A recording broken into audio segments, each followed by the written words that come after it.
Hello friends, welcome to Indian railways fan club. दोस्तों, आज के इस वीडियो में हम कानपुर सेंट्रल की हिस्ट्री के बारे में जानेंगे और समय के साथ कानपुर सेंट्रल में क्या क्या बदलाव आए हैं उन बदलावों को भी देखेंगे। दोस्तों, कानपुर शहर जो कि गंगा के किनारे स्थित है, इसे इंडिया का 12th सबसे ज़्यादा पॉपुलेशन वाला सिटी माना जाता है।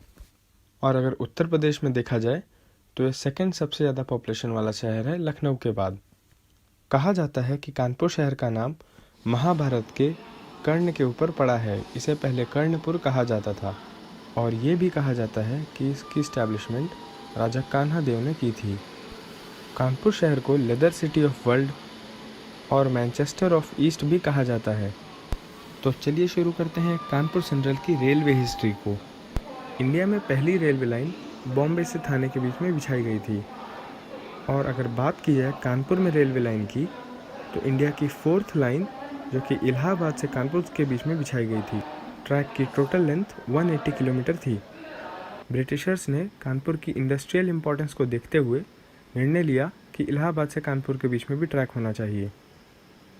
और 3 मार्च 1859 को पहली ट्रेन इलाहाबाद से कानपुर की ओर रवाना हुई, जो कि 10 डिब्बों की थी और पहली ट्रेन में ईंटें और कंकड़ डाल करके भेजा गया था। उस समय ट्रेन की स्पीड 10 किलोमीटर प्रति घंटा थी और आज के कानपुर के पास शताब्दी जैसी हाई स्पीड ट्रेन्स भी हैं। कानपुर सेंट्रल इंडिया के बिजीएस्ट रेलवे स्टेशंस में से है। इंडिया में केवल 5 सेंट्रल रेलवे स्टेशंस हैं। पहला त्रिवेंद्रम रेलवे स्टेशन, दूसरा मैंगलोर सेंट्रल, तीसरा चेन्नई सेंट्रल, चौथा मुंबई सेंट्रल और पांचवा कानपुर सेंट्रल। कानपुर सेंट्रल में लगभग 2 लाख यात्री डेली ट्रैवल करते हैं।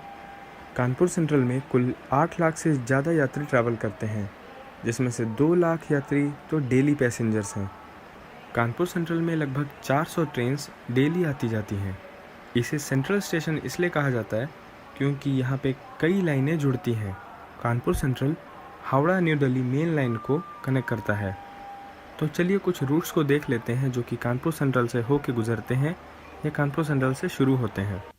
हमारा पहला मेन रूट है Howrah new Delhi main line.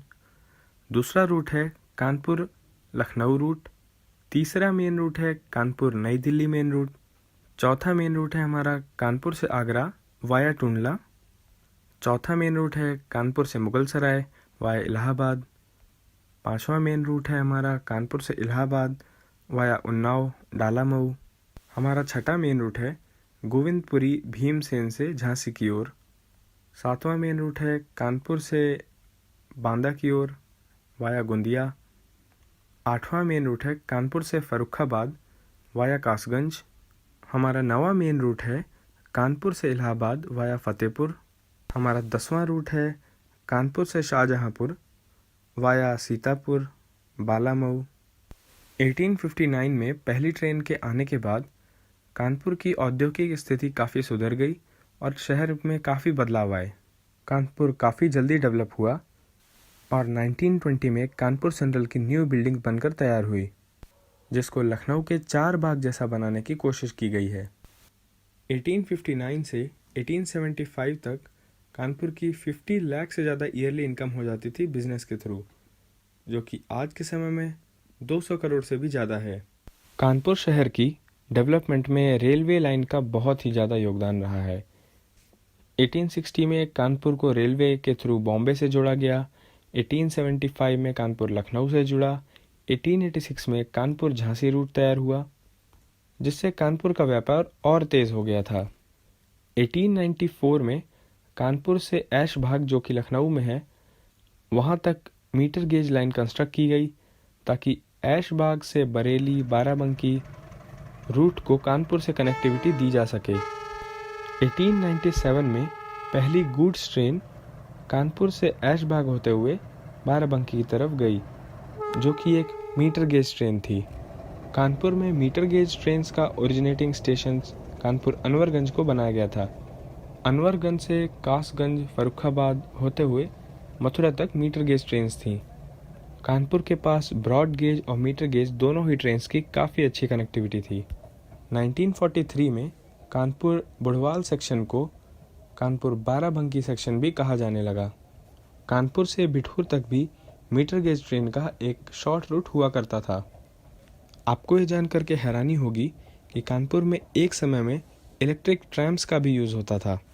नए कानपुर सेंट्रल के बनने के समय कानपुर के सरसैया घाट से लेकर पुराने कानपुर स्टेशन तक, जिसे कौनपुर भी कहा जाता था, इलेक्ट्रिक ट्रैक्शन की ट्रैम ट्रेन चला करती थी। कानपुर अनवरगंज में मीटर गेज ट्रेन्स 2005 तक देखी गई हैं।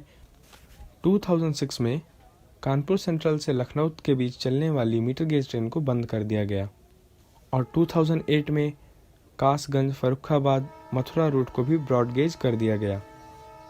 अगर बात की जाए कानपुर सेंट्रल के इलेक्ट्रिफिकेशन की, तो 5 अगस्त 1976 को कानपुर न्यू दिल्ली सेक्शन को इलेक्ट्रीफाइड कर दिया गया था और आज के समय में देखा जाए तो कानपुर सेंट्रल के पास 42 ऐसी ट्रेनें हैं जिनका originating station and terminating station Kanpur है।